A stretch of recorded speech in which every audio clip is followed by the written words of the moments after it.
Баршаңызға қайырлы күн, менің арнама қош келдіңіздер.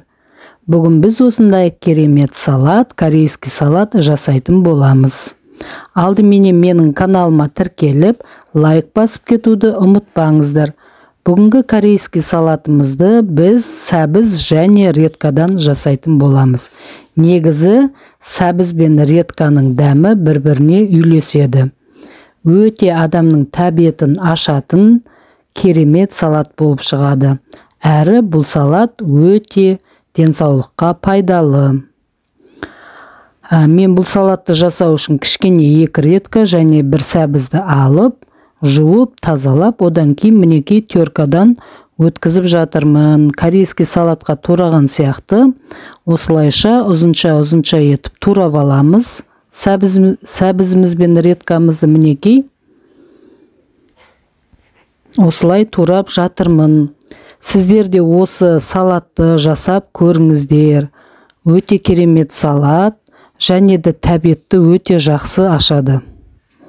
Мінекей мен турап болып қалдым.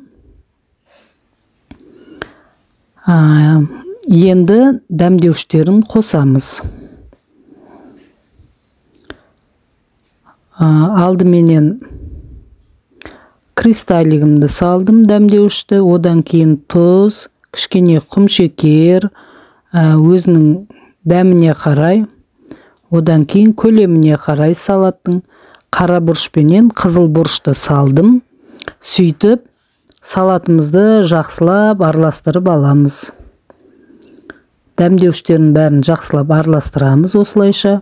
Одан кейін сарымсақты, чесногымызды майдалап турап бір шетке дайындап қойып қоямыз. Одан кейін кішкене 1 бас пиязды турадым. Оны кішкене майға қуырып, ыстық қылып, қазір мына чесноктың үстінен қуырылған пиязымызды осылай құйып жібереміз. Қайнап тұрған майды осылай чесноктың үстінен құямыз. Одан кейін оны жақсылап араластырамыз осылай.